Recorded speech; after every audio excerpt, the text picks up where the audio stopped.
All right, Gaming Morning Show continues. It is Thursday, February 25th, 2021. Thanks for being with us wherever you may be. That on your screen bottom right is Derek Van Dyke from But Why Tho, a contributor to the website butwhythopodcast.com. Episode 168 of the But Why Tho podcast is out right now. Tomb Raider Matters. You can find it on that website. And we're going to talk to Derek about a lot of the things that you do, Derek, including podcast hosting of your own with the Super Deluxe Games Cast. Appreciate you taking the time to join us this morning and also inspire us to win that game. Let's start with SDGC. That is the podcast that you host. What is Super Deluxe Game Cast? So Super Deluxe Games Cast is it's been going for a long time.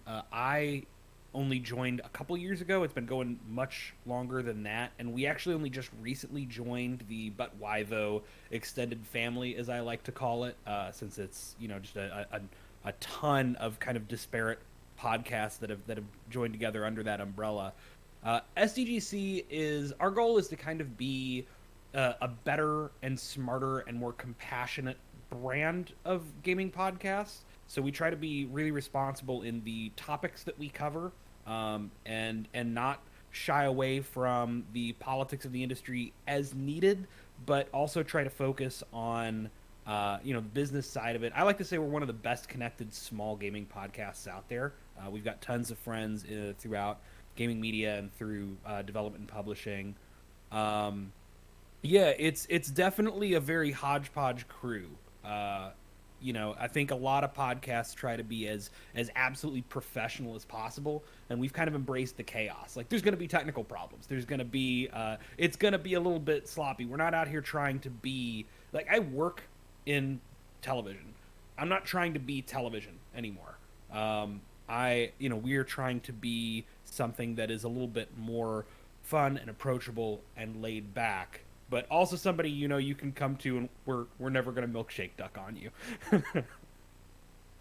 And so, acting as a producer, an editor, and a podcast host, how do you approach your content from an inclusivity standpoint? And what do you do to serve a diverse audience? Yeah, so what it means is before every show, because we do this monstrous hour-and-a-half long live podcast uninterrupted every week, and it means that before we go live, when we're working out our topics, when we're working out the subjects that we want to discuss, we know that we have, from the start, just from being relatively established, going for a few years now, we've already got kind of a diverse audience, and we know that we need to keep serving. We need to know that we need to keep looking out for their interests. Now, I can say this as somebody who is queer, who is agender, that obviously LGBT issues are something that is naturally very important to me, but we've also got a lot of women in our audience, a lot of people of color in our audience, and we're in touch with, we've got this very thriving little Discord community that's very, very active, and we know that we need to do right by them. So what that means is any story that we pick up, any game that we're going to cover, it's not just thinking about what those people care about. It's also looking at what other content creators, what other media figures and activists are saying and what's important to them. I'm probably not the person you should look to first to tell you what the African American perspective on such and such character is, but I can promise my audience that I'm going to listen to people like Khalif from Spawn on Me, that I'm going to listen to people like Zombie Kills, that I'm going to listen to these people who were friends of ours, and I'm going to look to them as to how I should proceed. And I think a lot of people worry, especially if they're getting into kind of the amateur podcast game. A lot of people worry, how can I balance all of this? It feels like walking a tightrope. And the answer is that it's really not. People don't demand perfection from you. They just want to know that you care. And you don't have to be an expert on all of these different subjects and all these different perspectives. You just have to be smart enough to know who to look for to get your cues from. So awesome.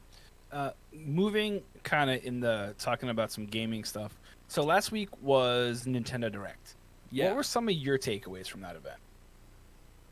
So takeaway number one, COVID has hit Nintendo hard. And I think we all kind of knew that because the back half of last year was rough for them. And I think we're seeing some things that maybe would have even hit earlier, as in like towards the back half of last year if COVID weren't a thing. And I think a lot of people who went in with these sky high expectations of we're going to see Metroid and a dozen different Zelda things and the new Pokemon, you know, people were expecting maybe a little too much and still haven't realized that COVID's not over yet and it's continuing to hit Nintendo.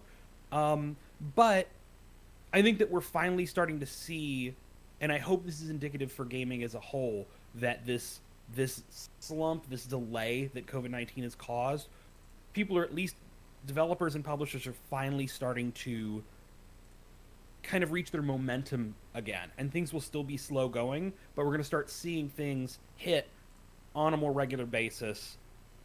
And I got to be honest, it made me curious as what's going to happen when, you know, 6 months to a year after most of the world gets hopefully vaccinated and we can get back to life as normal. 6 months to a year after that, everything rushing back in as suddenly a billion projects get completed at once.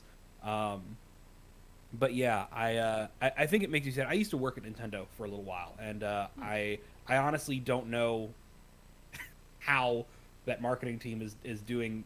I don't know what they've been doing from behind the scenes, because not been a lot to work with. So you know, I think it also just personally made me feel confident and happy that they're getting back to their stride. We have the last episode of the SDGC podcast as the Dual Daddies episode. Is that correct? Yes. Tell us about Yes. that episode and what we can expect if we listen. Yeah, so Dual Daddies is a side project that two of our members, John, Mr. Megative, who you all may be familiar with, and one of our other members, Finn, have been working on.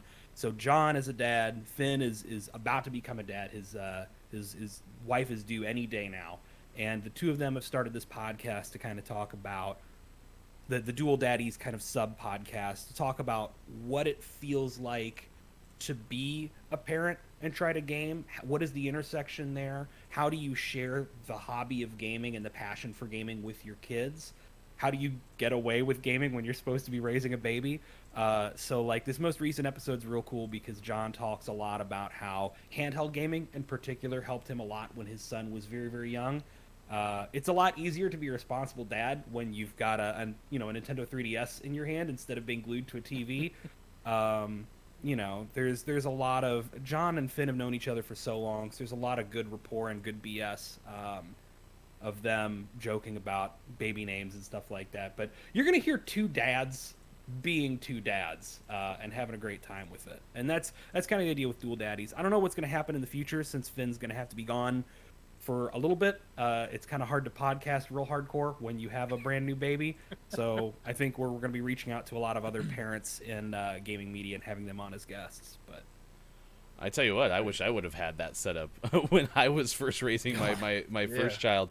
I remember running a string for an earphone because I didn't have wireless headphones or anything, so I could watch TV while doing like the 3 a.m. rocking and all of that stuff. If only I'd had video games back then.